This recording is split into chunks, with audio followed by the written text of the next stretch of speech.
요한복음서 18장 28절에서 32절까지의 말씀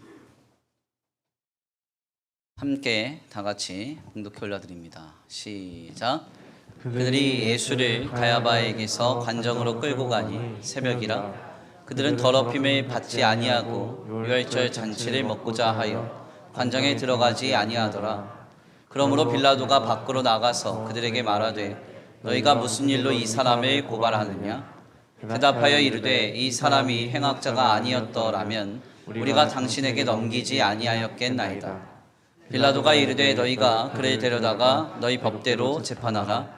유대인들이 이르되 우리에게는 사람을 죽이는 권한이 없나이다 하니 이는 예수께서 자기가 어떠한 죽음으로 죽을 것을 가리켜 하신 말씀을 응하게 하려 함이러라. 아멘. 할렐루야. 아멘. 할렐루야. 아멘. 오늘도 하나님의 예비하신 귀한 은혜가 있는 줄 믿습니다. 귀한 시간 하나님의 은혜로 새롭게 되시고 하나님의 귀한 말씀 가운데 힘을 얻고 변화받는 귀한 시간 되실 간절히 축원합니다. 다 같이 믿음으로 선포하겠습니다. 다 잘 되고 있습니다. 하나님이 하십니다. 시작. 다 잘 되고 있습니다. 하나님이 하십니다. 아멘. 다시 한번 믿음으로 결단하며 선포합니다. 탐심을 버립시다. 내게 마땅한 것을 주시는 하나님을 신뢰합시다. 시작. 탐심을 버립시다. 내게 마땅한 것을 주시는 하나님을 신뢰합시다. 아멘. 오늘도 귀한 주일 가운데 우리에게 합당한 은혜와 사랑으로 공급하실 주님을 기대합니다. 주님의 은혜와 사랑이 풍성하게 역사되는 복된 주일 되시길 간절히 축원합니다. 오늘은 귀한 시간 귀한 말씀을 통하여서 더럽힘을 받지 아니하고 잔치를 먹고자 하여 더럽힘을 받지 아니하고 잔치를 먹고자 하여 라는 제목으로 하나님의 귀한 말씀을 함께 나누고자 합니다. 오늘날 인류의 생명 연장에 있어서 중요한 영향을 미친 두 가지 개념을 좀 정리를 해보자면요. 먼저는 질병 예방 차원에서의 청결과 방역의 개념입니다. 그리고 두 번째는 균의 발견에 의한 항생제 혹은 백신의 발견이라고 할 수가 있습니다. 그 중에서도 특별히 질병 예방 차원의 청결 개념의 첫 역사의 행보는 매우 독특하게 시작이 됩니다. 본래 인류는 질병을 예방하기 위해서 씻거나 혹은 몸을 청결하게 유지하지 않았습니다. 몸을 씻거나 혹은 몸을 청결하게 유지한다는 것은 어떤 정결 예식 혹은 종교 행위에서 많이 확인이 되고요. 인류의 역사에서 있어서는 질병 예방 차원으로 청결과 어떤 몸을 깨끗하게 씻는 행위가 나타나지는 않습니다. 처음 청결 개념의 그 요소를 강조했던 것으로 잘 알려진 헝가리 의사인 이그나스 제멜바이스는 1840년대 비엔나 산부인과에 근무를 하던 의사였습니다. 당시 이 병원은 지금과 같은 청결한 환경이 아니었어요. 지금 병원 가면 너무 깨끗하잖아요. 그런데 당시의 병원은 각종 환자들이 쏟아낸 체액과 토사물 그리고 소변 등이 넘쳐나는 불결한 환경이었습니다. 이러한 환경 속에서 의사들은 자신들의 손을 씻기는커녕 수술 도구조차 잘 씻질 않았는데요. 그래서 이로 인한 감염이 비일비재하게 일어났던 것이 당시의 병원이었습니다. 오죽하면 집에서 치료를 받는 것이 병원에서 치료를 받는 것보다 훨씬 더 사망률이 낮았다는 결과가 전해지는데요. 당시의 병원은 그래서 죽음의 집이라고 불렸습니다. 환자가 그 집에 가기만 하면 죽어 나온다는 것이죠. 옛날에 옛 어르신들이 그런 말을 했어요. 병원을 두고 병을 때려 갔다가 병 얻고 돌아온다고 병원 가기를 굉장히 꺼려 하셨는데 이건 역시도 의료기관의 어떤 그 수준과 환경 때문에 나타난 비슷한 의미의 말이라고 할 수가 있겠습니다. 실상 이러한 환경 속에서 제멜바이스는 한 가지 아주 독특한 발견을 하게 됩니다. 그것은 바로 의대생들이 산모의 분만을 돕는 것보다 산파가 분만을 도울 때 산모의 생존율이 현저히 높은 것을 확인하게 되는데요. 이를 너무나 의아하게 여겼던 제멜바이스는 자세하게 산파들을 눈여겨보기 시작합니다. 그랬더니 한 가지 독특한 점이 산파들은 산모로부터 아이를 받기 직전에 손을 깨끗이 씻었다는 것이 확인이 된 겁니다. 결국 그는 그의 병원에 염소 처리가 된 물동이를 가져다 놓고 의사들이 수술에 들어가기 전에 손을 씻도록 합니다. 이로 인해서 무려 10%에 달했던 산모 사망률은 1.25%까지 낮아지게 됩니다. 결국 그는 손을 씻지 않는 의사들은 모두 다 소리 없는 암살자다라고 말을 하면서 동료 의사들에게 손 씻기를 강조하게 되는데요. 당시에는 그의 주장이 전혀 받아들여지지 않았습니다. 그 이유는 제멜바이스의 말대로라면 결국 환자들이 죽어나간 데에는 의사들이 손을 씻지 않았다는 원인이 이렇게 책임으로 물어질 것이기 때문에 환자들에게 기득권과 신의를 잃을 것을 우려했던 동료 의사들은 그를 정신병 환자 취급을 하게 됩니다. 결국 그는 그의 소속 병원이었던 비엔나 병원에서 쫓겨나서 여기저기를 유리하다가 결국 2주 만에 정신병동에 갇혀서 사망을 하게 되는데요. 참 너무 황당한 일이죠. 오늘 우리는 손을 씻는 것이, 청결한 것이 얼마나 질병 예방에 큰 도움이 되는지 이미 잘 알고 있습니다. 특별히 코로나 시기를 지내면서 손 씻었냐? 이게 이제 사실은 굉장히 중요한 질문이 되어버렸죠. 그렇지만 지금으로부터 한 200여 년 전쯤에는 이러한 청결 예식이 아무 의미가 없는 것으로 사람들은 인식하고 있었고, 이 청결 예식을 강조한 사람에게는 오히려 더 사회적인 페널티를 주어서 그를 사망으로 내몰았다는 사실은 너무나 황당하게 우리에게 이렇게 전해지고 있습니다. 왜 이런 일이 있었는가? 동료 의사들이 자신들의 기득권과 자리를 지키려고 하는 그 욕심으로 인해서 제멜바이스의 입장을 받아들이지 않았던 것이죠. 사실 이러한 모습은 오늘 본문 말씀을 통해서도 잘 전해집니다. 오늘 본문의 말씀은 대제사장 안나스의 뜰에서 신문을 당하였던 예수님이 이제는 안나스의 사위인 가야바의 뜰에서 신문을 당하시다가 또다시 옮겨져서 로마 관정 안으로 들어가는 내용이 우리에게 전해집니다. 28절 말씀인데요. 우리 함께 다 같이 봉독합니다. 28절입니다. 시작. 그들이 예수를 가야바에게서 관정으로 끌고 가니 새벽이라. 그들은 더럽힘을 받지 아니하고 유월절 잔치를 먹고자 하여 관정에 들어가지 아니하더라. 아멘. 예수님이 안나스의 뜰에서 신문을 받으시고 또다시 가야바의 뜰로 옮겨지신 뒤에 신문을 당하시다가 이제는 로마 관정에까지 끌려가시게 됩니다. 이 내용을 자세하게 좀 숙고해 보면 요한복음서 18장 말씀부터 시작되는 예수님의 순환과 고난 그리고 죽음에 대한 기사는 너무나 예수님을 비참과 수치로 몰아세웠구나 하는 것이 발견이 됩니다. 그래서 마음이 너무나 아프고 어려워요. 예수님께서 오늘 본문 말씀 사건 바로 직전에 제자들과 함께 최후의 만찬 식사를 하셨는데요. 이것은 유월절 전 식사 예식이었습니다. 당시의 기록을 보면 이 식사는 이른 저녁에 시작해서 자정쯤이 되어서야 마쳐졌는데요. 그리고 나서 주님은 또다시 제자들과 함께 겟세마네 동산에 올라가서 땀방울이 핏방울 되도록 기도하셨죠. 그리고 나서 갑자기 그때 대제사장 무리들이 닥쳐와서 예수님을 가룟 유다를 통해서 확인하고 예수님을 잡아서 결박하고 신문하고 있는 것입니다. 칠흑 같은 새벽에 신문을 한다는 명분으로 우리 예수님을 여기저기 끌고 다니고 있습니다. 너무나 부정하죠. 어떻게 이런 일이 있을 수 있습니까? 뿐만 아니라 우리 예수님은 잡히자마자 죄인 취급을 당하셨어요. 보통의 재판은 어떻습니까? 재판을 통해서 죄인의 유무를 가리는 것이 재판의 목적 아니겠습니까? 근데 예수님은 절차는 말할 것도 없고 그 시간, 시기 혹은 그 과정 다 정상적인 것이 하나도 없습니다. 세계사를 잘 들여다보면 새벽에 이런 형태의 재판을 열어서 신문을 하는 경우는 거의 유례를 찾아볼 수 없을 정도이에요. 그러니까 무슨 이야기인가 하냐면 예수님의 이 신문과 고난과 이 죽음의 과정은 이루 말할 수 없는 부정과 불의로 가득 차 있다는 것입니다. 만약 이런 일들을 우리 가족들이 당했다고 생각을 해보세요. 얼마나 울분이 치밀어 오릅니까? 저는 본문을 읽으면서 분노하지 않을 수 없었고 마음이 너무 아팠고 때때로는 울컥울컥했어요. 아닌 그러세요?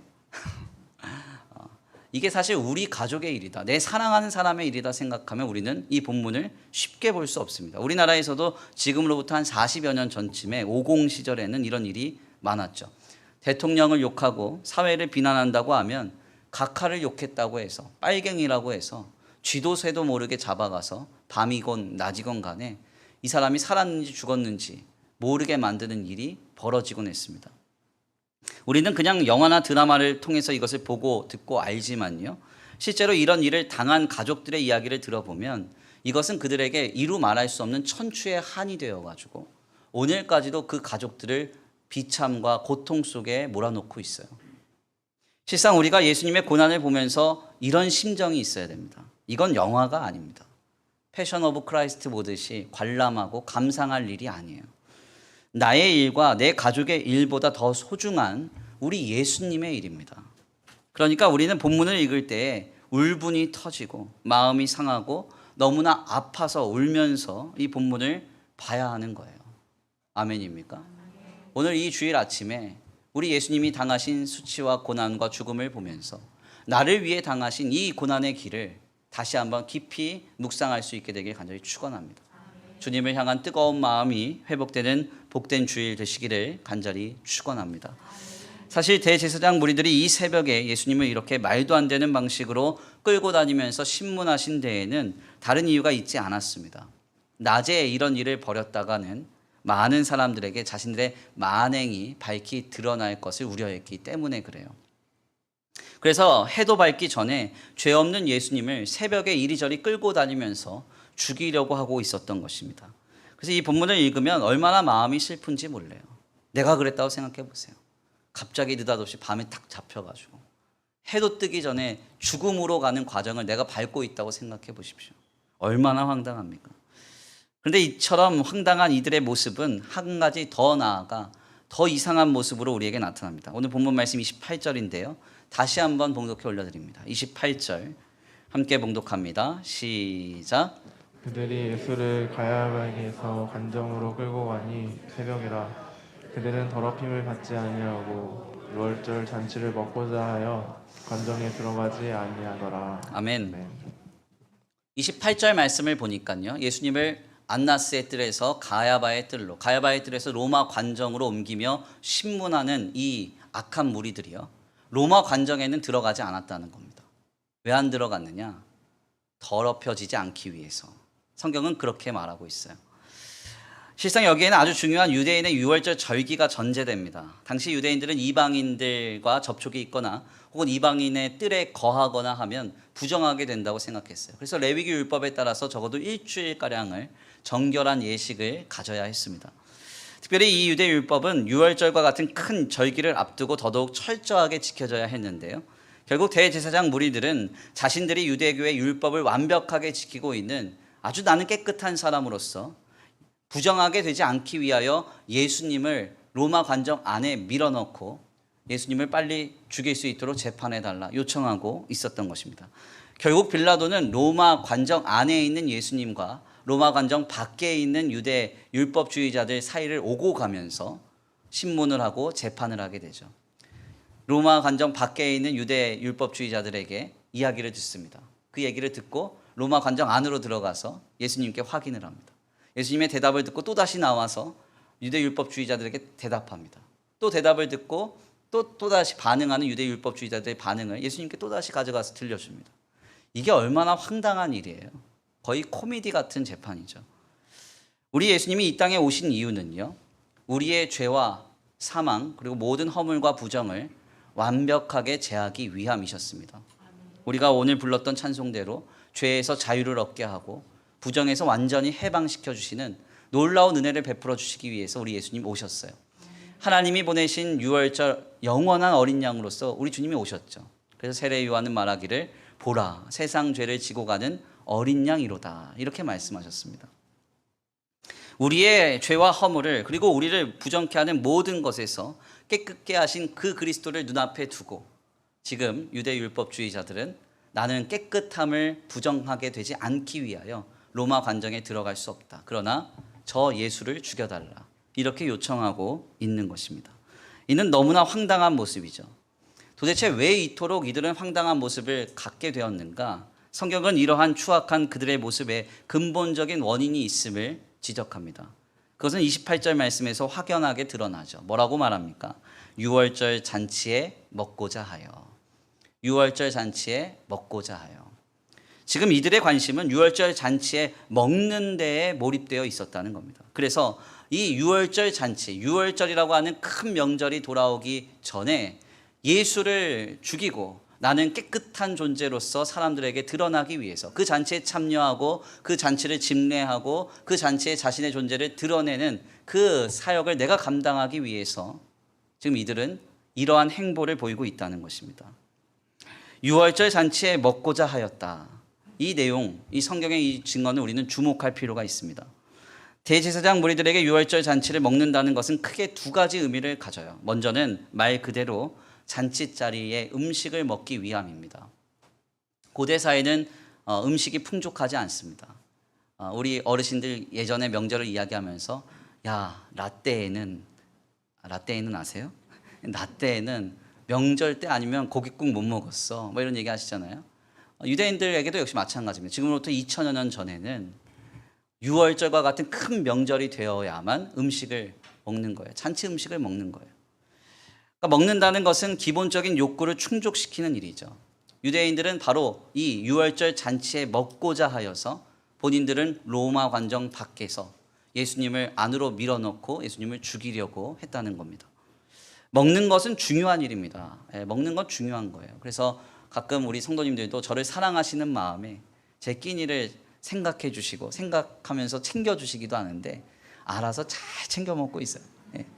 그 남편분들 잘 챙겨 주시면 돼요. 저는 안 챙기셔도 돼요. 중요한 건 뭐냐면 먹는 건 중요한 건데요. 이 먹는 일이 삶의 주목적은 되면 안 됩니다. 먹는 것은 중요하지만 먹기 위해 사는 건 아니에요. 물론 먹기 위해 사는 존재들도 있습니다. 짐승들이 그렇죠. 짐승들이. 아무리 기분 나쁘다고 해서 간식을 포기하는 반려견은 없어요. 안 키워보셔서 모르시나요? 다 짐승들의 생존을 위해 살아요. 먹기 위해서. 그렇지만 우리는 먹기 위해 살지 않습니다. 먹는 일이 삶의 주목적이 될 때 이것은 탐욕적인 죄악으로 치닫게 됩니다. 인류의 첫 범죄의 자리를 보십시오. 하와가 선악과를 보니 먹음직도 하고 보암직도 하더라. 선악과를 먹는 일, 바로 여기에서부터 죄가 시작됩니다. 먹는 일로부터. 에서가 야곱에게 왜 장자권을 팔았을까요? 배가 너무 고팠어요. 하나님의 언약에서 그 계보를 잇는 장자권을 왜 팔았어요? 배가 너무 고파서 팥죽 한 그릇에 그 장자권을 팔아버려요. 광야에서 출애굽한 이스라엘 백성들의 원망과 불평의 대부분의 내용은 다 먹는 것과 관련이 있었습니다. 목이 마릅니다. 물을 먹어야 되겠습니다.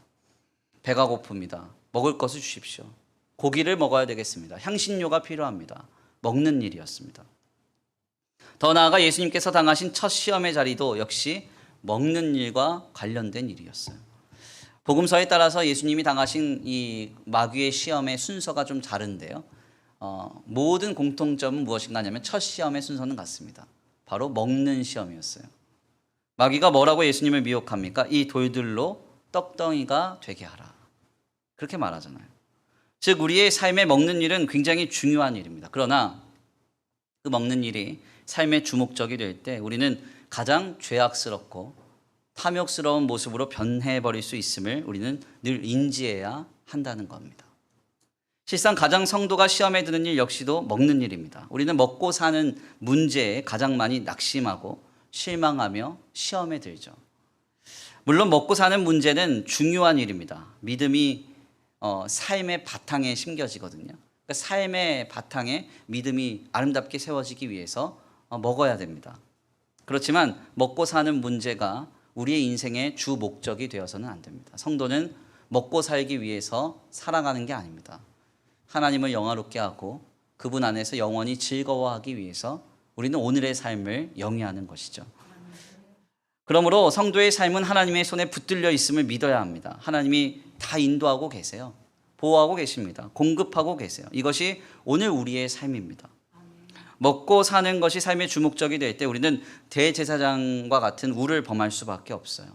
눈앞에 계신 오직 유일한 하나님이 보내신 영원한 유월절 어린 양 예수 그리스도를 보고도 먹는 데 몰입해서 로마 관정 밖에 서서 예수님을 죽이려고 하는 그런 일을 감당하는 우리의 모습이 될 수 있다는 사실을 기억해야 합니다.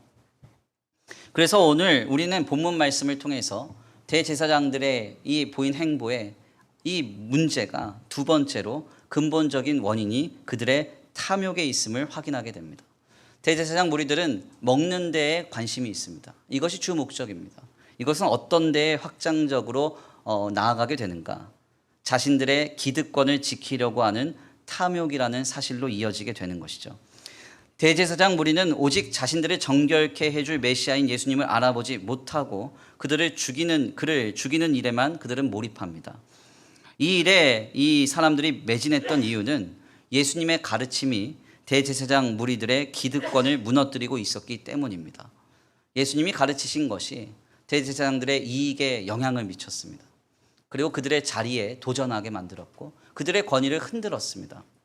결국 이런 일들 속에서 그들은 내 삶을 영위한다는 목적으로, 내 자리를 지켜야 한다는 목적으로 자신들은 부정하지 않겠다고 로마 관정 밖에 서 있고 예수님은 죽음으로 안으로 들어 내몰고 있는 것이죠. 우리는 바로 여기에서 로마의 종속국이었던 유대인들의 사회 속에 자신들을 지키려고 하고 자신의 기득권을 유지하려고 했던 유대 종교 지도자들의 욕심과 탐욕을 봅니다. 유월절 예식은 대제사장 무리가 가장 두드러지게 자신들을 드러낼 수 있는 절기였습니다.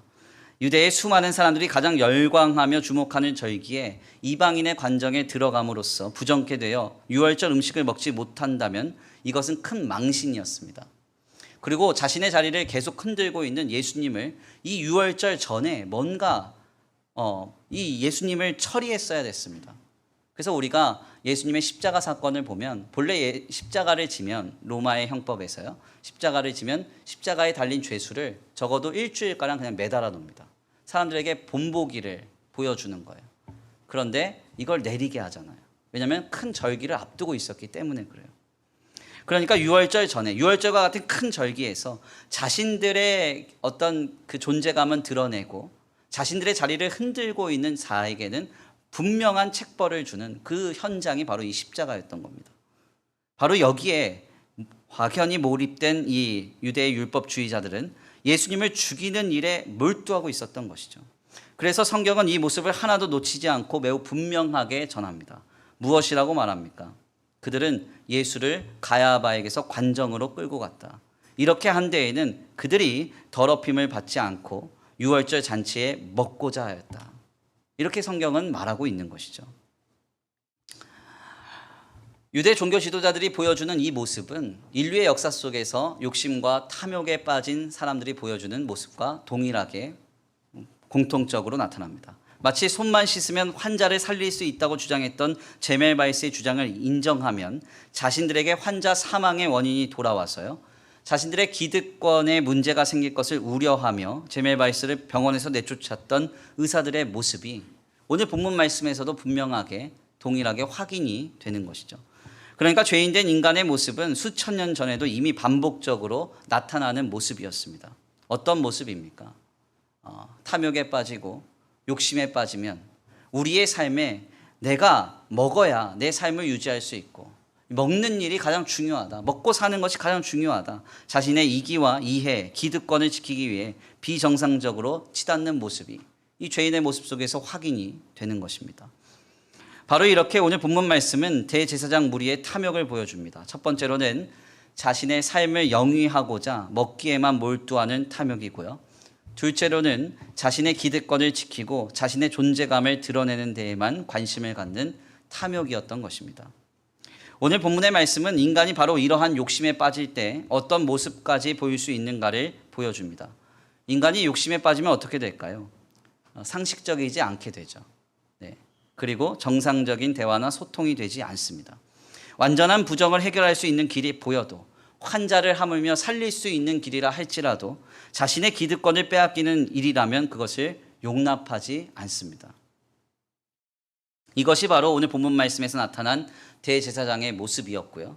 제멜바이스를 정신병원으로 가게 한 동료 의사들의 모습이었으며 또한 나와 우리의 주변이 탐욕과 욕심에 빠질 때 나타나는 오늘 우리의 모습임을 우리는 인정하지 않을 수 없습니다.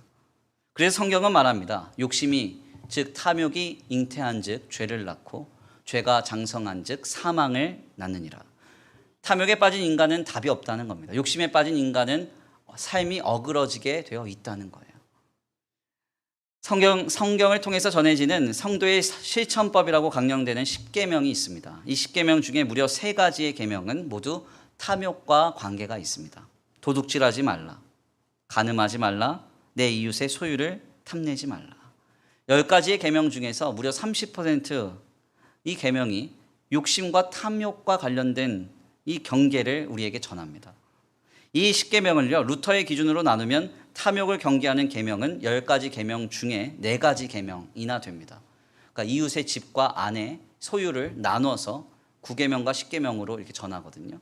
그러니까 적어도 절반가량의 성도의 실천법 강령이 우리에게 경계케 하는 것이 무엇이냐? 바로 욕심 부리지 말라는 거예요. 탐욕을 부리지 말라는 것입니다. 이는 오늘 우리에게 욕심과 탐욕이 얼마나 우리의 심령에 많은 영향을 미치는지, 우리의 심령에 얼마나, 우리의 삶에 얼마나 많은 영향을 미치는지를 깨닫게 합니다. 욕심에 빠지면요, 삶이 어그러집니다. 이상한 방향으로 가요. 그리고 욕심에 빠지고 탐욕을 부리면 마음이 쉽게 상처를 받습니다. 범사에 감사하고 항상 기뻐하고 쉬지 말고 기도하고 하나님 앞에 늘 감사와 기쁨과 감동으로 나아가는 것이 아니라 왜 그렇게 시험 들 일이 많은지, 낙심할 일이 많은지 몰라요. 그렇다면 성경에서 말하는 욕심, 탐욕이란 무엇인가? 욕심과 탐욕이란 한 줄로 정리하자면 하나님이 주신 것 외에 탐내는 마음입니다. 하나님이 주신 것 외에 탐내는 마음. 간단하게 정리가 되죠. 내가 가진 재능 외에 남이 가진 재능을 너무 많이 탐내고, 내가 가진 소유 외에 남이 가진 소유를 탐내고, 내가 가진 가족 외에 남이 가진 가족을 탐내고요. 내가 가진 성취 외에 남이 이룬 성취를 탐내는 것. 이게 다 사실 욕심이에요. 내가 열심히 일해서 벌고 모으는 것은 욕심이 아닙니다. 그것은 부지런한 일이고요. 절약함으로써 많이 모으셨다면 그것은 하나님께 칭찬받을 일이에요. 욕심 부린 게 아닙니다. 요셉도 애굽의 7년 풍년일 때요, 무려 5분의 1을 저축해서 흉년을 대비합니다. 그러니까 이것은 욕심이나 탐욕이라고 볼 수 없어요. 저 사람은 왜 저렇게 열심히 일해? 얼마나 더 많이 벌려고? 아우 욕심쟁이야. 이렇게 말씀하시면 안 돼요. 부지런한 거예요. 저 사람은 왜 이렇게 저렇게 아껴? 왜 이렇게 돈을 안 써? 그런 거는 사실은 욕심은 아닙니다. 인색하다 이렇게 얘기할 수는 있겠지만 욕심은 아니고 절약하는 거죠. 욕심은 무엇인가 하냐면 하나님이 주시지 않은 것을 자꾸 탐내는 것입니다. 이 탐욕에 빠질 때 우리는 우리의 것을 병적으로 지키려고 하고 또한 병적으로 얻으려고 하는 모습이 나타납니다. 그리고 그것이 충족되지 않거나 성취되지 않을 때 마치 큰 일이 벌어진 것처럼 낙심하며 화까지 내죠. 그리고 실망합니다. 삶을 바꿔버려요. 이것은 정상적이지 않습니다. 특별히 코로나 시기를 좀 지내면서 우리에게 많이 미혹됐던 욕심이 있죠. 특별히 젊은 세대들을 중심으로 했던 코인 논쟁 아세요? 전자화폐가 돈이라는 거예요. 이들의 이 주장을 들어보니까 황당해요. 처음에는 물물 교환을 했대요. 물물 교환을 했는데 사람들이 물물 교환이 어려우니까 동전을 주고받기 시작하면서 돈이라고 우겼답니다. 그랬더니 그게 돈이 됐대요. 그러다 돈이 동전으로 만들기가 어려우니까 이제는 지폐로 만들었대요. 그래서 그걸 돈이라고 우겼더니 돈이 됐대요. 이제는 조금 더 발달돼서 이제는 통장에 찍히는 숫자가 돈이다 그래 우겼더니 돈이 됐대요. 코인도 우기면 돈이 된다는 거예요. 믿어지세요? 다 속으실 분들만 그렇지 않죠. 이제 화폐라는 것은 가치에 대한 지불이잖아요. 이게 이제 기본적인 상식이죠. 사실 중요한 건 뭐냐면 그 코인으로 인해서 떼돈 버는 사람이 있답니다. 그러니까 거기에 그냥 함몰되어 가지고 나도 어떻게 하면 일액 천금을 얻을까? 여기 가면 투기하기 좋고 투자하기 좋다. 거기에 그냥 1억 천금을 얻을까? 성경이 말하는 복은 그렇게 우리에게 전해지지 않거든요. 주님이 말씀하시죠. 생육하고 번성하며 다스리라. 여기서 말하는 다스리라라고 하는 이 말의 원어를 보면 관리하라 이런 말입니다.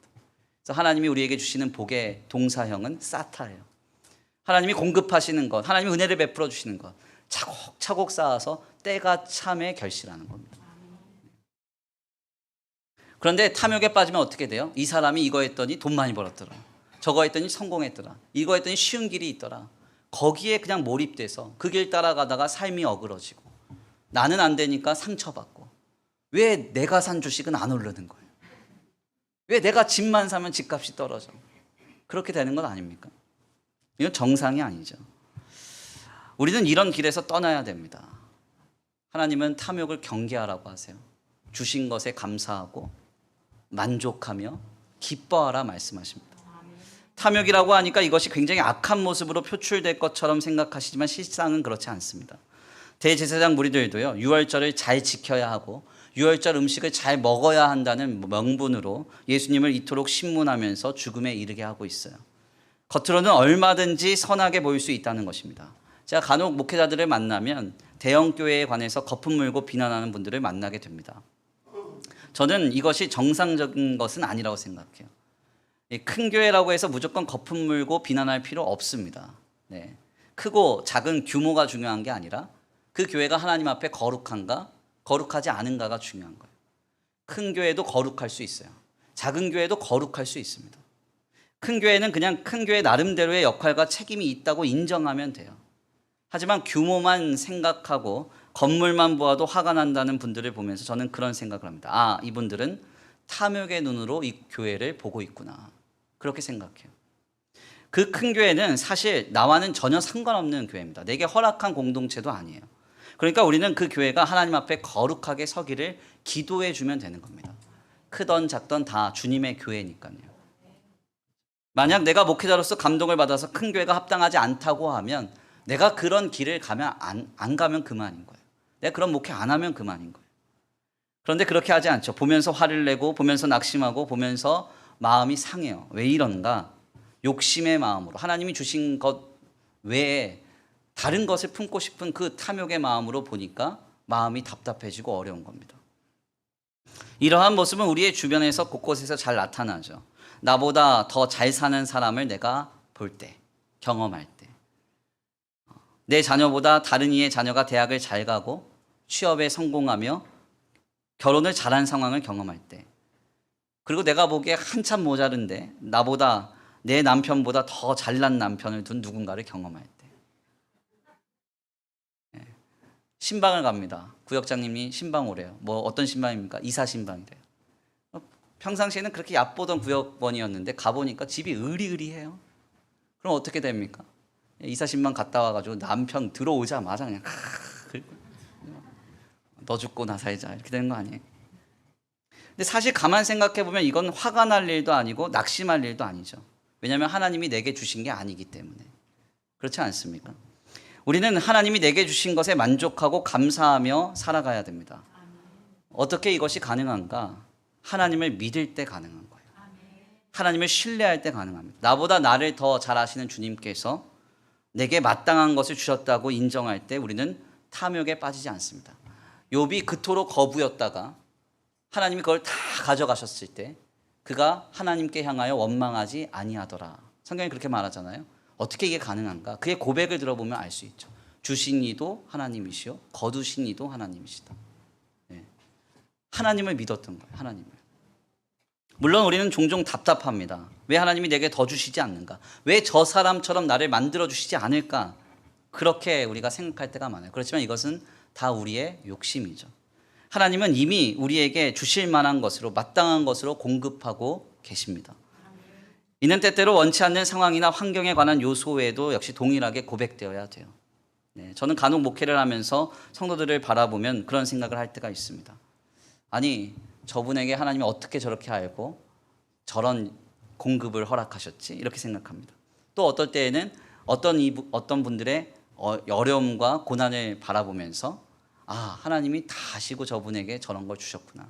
이런 생각을 할 때가 있어요. 왜 그런 거 하냐면 특별히 곤고한 사정을 들을 때 더 확신이 생기는데 아, 이 고난은 이분이 아니고서는 짊어질 수 없겠구나. 나 같으면 다 도망갔을 것 같아요. 자녀의 문제 앞에서 혹은 어떤 상황의 문제 앞에서 저는 실망하고 다 포기할 것 같아요. 근데 그분은 견뎌요. 왜 그러냐? 하나님이 주실 만한 자에게 주신 거예요. 은혜의 공급이든 공고한 형편이든 하나님이 주실 만한 자에게 맡기신 것이죠. 성경은 이렇게 말합니다. 고린도전서 10장 13절 사람이 감당할 만한 시험 밖에는 너희에게 당한 것이 없나니 오직 하나님은 믿음직스러우사 너희가 감당하지 못할 시험 당함을 허락하지 아니하시고 시험 당할 즈음에 또한 피할 길을 내사 너희로 능히 감당하게 하시느니라. 아멘.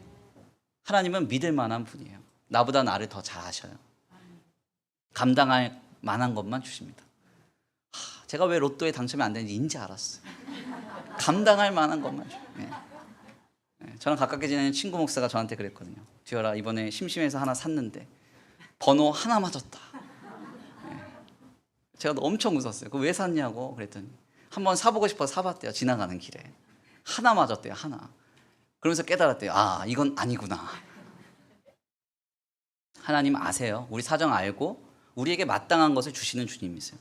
그래서 예수님이 이렇게 말씀하시죠. 까마귀를 생각하라. 백합화를 생각하라. 하물며 들풀도 까마귀도 이렇게 입히시는 하나님께서 너희 사정 모를 것이냐.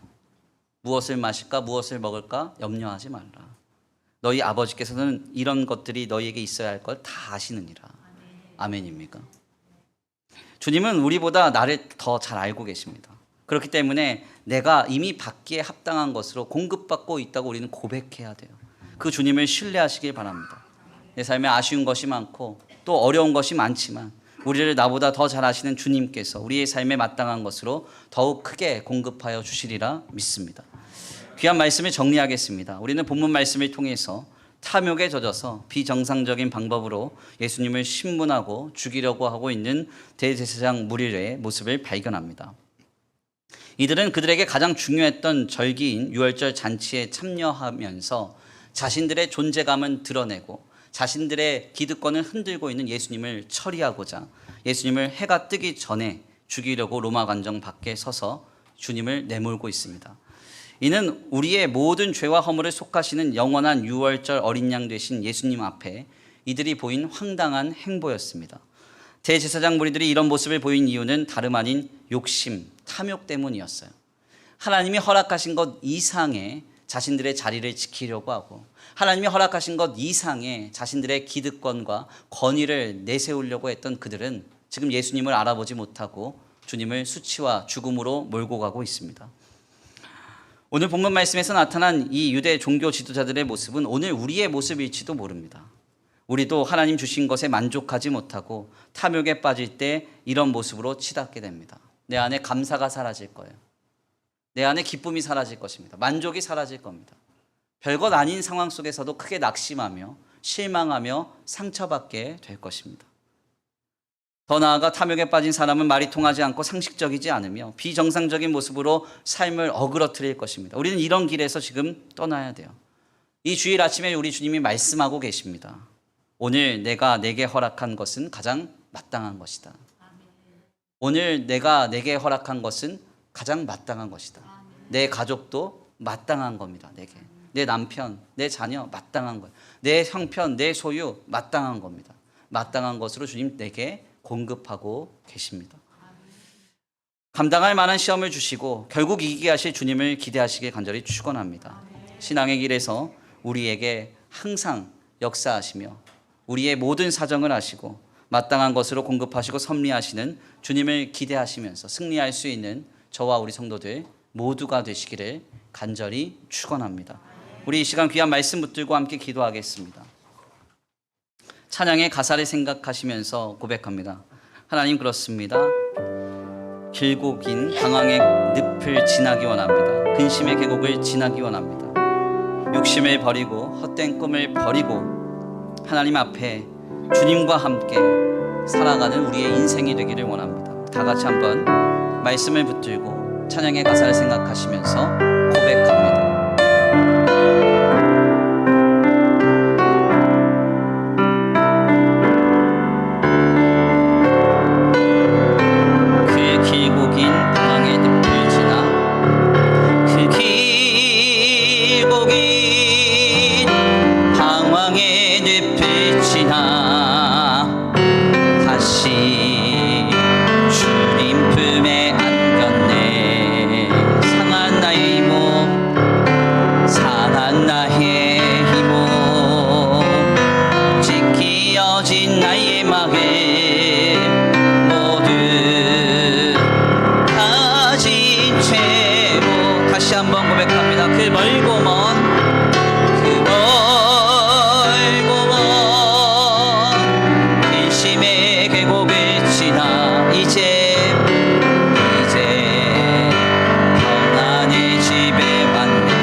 괴로웠었는지 나의 욕심 때문에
고백합니다. 그 길고긴 방황의 늪을 지나 다시 주님 품에 안겼네. 상한 나의 이모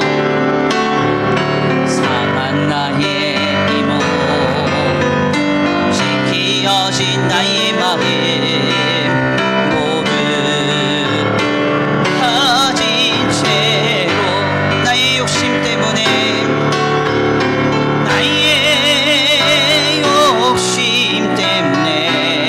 나의 헛된 꿈 때문에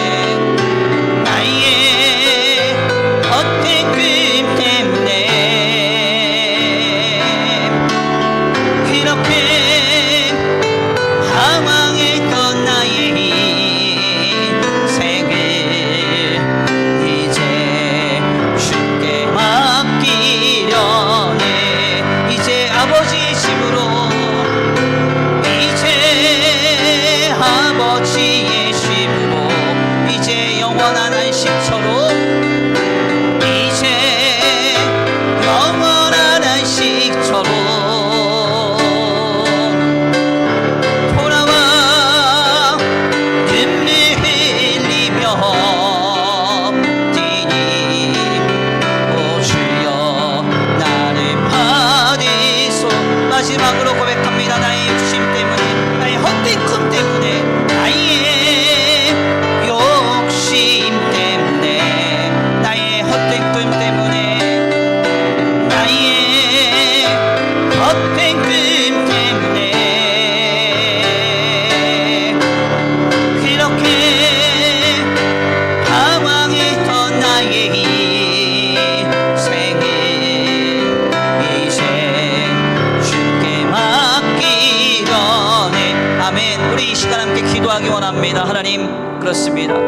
하나님은 이미 나를 다 아시고 내게 마땅한 것으로 공급하고 계신 줄 믿습니다. 그것이 우리로 형통케 하는 은혜이든 때때로 공복케 하는 고난이든 간에 하나님, 지금 주님은 우리를 나보다 더 잘 알고 계시고 내게 역사하고 계십니다. 헛된 데 우리의 마음이 향하지 않게 하시고 허탄한 데 마음에 아버지 향하여져서 우리의 마음이 고통받는 일이 없게 하여 주옵소서. 주여, 욕심을 끊어버리고 탐욕을 끊어버리고 주님 안에서 만족하며 기뻐하며 감사하며 살아가는 우리의 삶이 회복되게 하여 주시옵소서. 우리 다같이 주여 한번 부르시고 통성으로 기도하며 나아갑니다. 주여, 사랑과 은혜가 많으신 하나님 감사합니다. 하나님, 귀한 시간 귀한 자리로 주님 앞에 인도함을 받아서 오 하나님, 이 시간 이곳에서 주님의 말씀이 듣습니다. 부활절 잔치에 먹고자 하여서 자신들의 존재감과 기득권을 드러낼 수 있는 그 명절 잔치에 자신의 존재감을 드러내고 예수님을 처벌하기 위하여 아버지 욕심에 빠져 탐욕에 빠져 예수님을 수치와 죽음으로 몰아가고 있는 아버지 유대인들을 봅니다. 하나님, 이 모습이 나의 모습 아닙니까? 내 모습 아닙니까? 허탄한 내 마음을 두고 아버지 주여 헛된 욕심에 빠져서 오 하나님, 우리 삶이 어그러지고 있지 않습니까? 삶이 하나님 상처받고 있지 않습니까? 주님, 이 시간 다시 한번 결단합니다. 다시 한번 소원합니다. 주여, 나를 새롭게 하소서. 나를 새롭게 하소서. 나를 새롭게 하소서. 하나님, 나를 잘 알고 계시니 내게 마땅한 것으로 공급하신 줄 믿습니다. 지금의 내 상황과 형편과 조건과 내 가족들과 아버지 내 모든 성취가 하나님의 보시기에 합당한 것으로 내게 역사되고 있는 줄 믿사오니 주여, 주님 안에서 감사하게 하소서. 주님 안에서 기뻐하게 하소서. 주님 안에서 만족하게 하여 주옵소서. 허탄한데 아버지 욕심을 부리다가 우리 삶이 어그러지지 않게 하시고 아버지 헛된 욕심 때문에 내 마음이 상처받지 않도록 주님 역사하여 주옵소서. 주님을 향한 신실한 믿음으로 서서 하나님께서 베풀어 주실 역사를 소망하며 견고하게 더욱 신앙으로 설 수 있는 우리의 믿음이 되게 하여 주시옵소서. 주시옵소서. 주님 도우실 줄 믿습니다. 함께 하실 줄 믿습니다. 역사하실 줄 믿습니다. 지금 겸손히 머리 숙여 하나님 앞에 나아가는 성도들의 마음을 치유하소서. 우리 성도들의 마음을 새롭게 하소서. 모든 욕심과 탐욕을 끊어버리고 신실하게 진실하게 거룩하게 설 수 있는 주님의 교회와 교회된 성도들 모두가 될 수 있도록 주님 역사하여 주시옵소서. 인도하시 믿습니다. 함께하시 믿습니다. 역사하시 믿습니다. 주님 도와주시옵소서. 주님 도와주시옵소서. 나의 욕심 때문에 나의 헛된 꿈 때문에 그렇게 방황했던 나의 인생을 이제 주께 맡기려 해. 이제 아버지의 집으로 이제 영원한 안식처로 돌아와 눈물 흘리며 뛰니 오 주여 나를 받으소서. 나의 욕심 때문에 나의 헛된 꿈 때문에 그렇게 방황했던 나의 인생을 이제 주께 맡기려 해. 아멘. 하나님 감사합니다. 오늘 귀한 시간, 귀한 자리로 인도해 주셔서 감사합니다. 6월절 명절을 앞두고 자신의 기득권을 뒤흔들고 있는 예수님을 죽음으로 내몰며 많은 이들에게 본보기를 보이고 그 6월절 잔치자리에서 자신들의 존재감을 드러내려고 했던 유대 종교 지도자들은 예수님을 비상식적으로 수치와 죽음으로 내몰고 있습니다. 하나님, 이토록 탐욕스러운 이들의 모습이 오늘 우리의 삶에 투영되고 있지 않은지 다시 한번 말씀을 통하여 우리를 점검합니다. 하나님이 주신 것 외에 우리의 것을 더 지키려고, 더 얻으려고, 더 성취하려고 우리도 허탄한 데 마음을 두고 우리의 삶을 어그러뜨리며 우리의 심령에 아픔과 상처와 낙심이 잦은 삶을 살아가고 있지 않은지를 다시금 깨닫습니다. 하나님은 나보다 더 나를 잘 아시니 내게 마땅한 것으로 이미 역사하시며 공급하고 계신 줄 믿습니다. 우리의 가정과 우리의 생업과 삶의 모든 형편과 상황, 우리가 사랑하는 사람들과 우리의 가족들, 주님이 마땅한 것으로 우리에게 이미 허락하신 줄 믿습니다.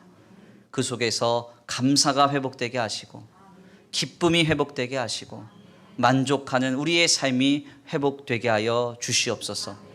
허탄한 데 마음을 두다가 심령이 상하는 영혼 한 사람도 없게 하시고 이 악한 세대가 저기를 보라 이것을 보라 동경하게 만들며 우리의 삶을 뒤흔들 때에 그러한 악한 미혹에 넘어지지 않는 우리의 신앙이 되도록 주님 복내려 주시옵소서. 이 시간 주님 앞에 예배하고 돌아갑니다. 하나님, 돌아가는 발걸음과 각 처소 위에 복의 복을 더하여 주시옵시되 한 주간 나를 나보다 더 잘 알고 계시는 하나님께서 우리의 삶에 풍성한 은혜와 사랑으로 공급하실 줄 믿사오니 그 주님을 만나는 복된 한 주간의 삶이 되게 하여 주시옵소서. 이 시간 주님 앞에 귀한 예물 올려드립니다. 이 예물이 쓰여지는 곳곳마다 영혼과 생명이 살아나게 하시고 하나님의 나라와 주님의 복음을 위하여 쓰임받는 거룩한 예물 되게 하여 주시옵시되 드려진 손길 위에 복의 복을 더하여 주시옵소서. 세계 경제 위기 가운데 모두가 다 힘들어하는 이 시국 속에서 하나님으로부터 오는 복과 은혜의 공급을 경험했다고 간증할 수 있는 가정과 생업이 되도록 하늘의 신령한 복과 땅의 기름진 복으로 차고 흔들어 넘치도록 채워 주시옵소서. 도우실 줄 믿고 감사함을 올려드리오며 사랑과 은혜가 많으신 우리 구주 예수 그리스도의 이름으로 감사하며 기도 올려드립니다. 아멘.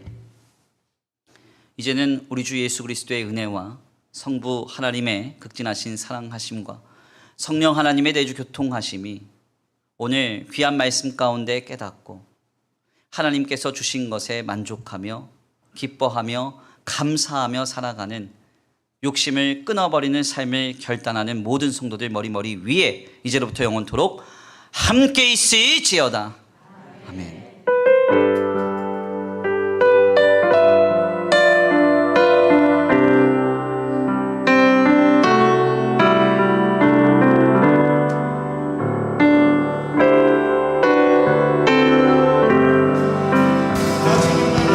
주님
주를 고백하리 나의 방패 힘과 내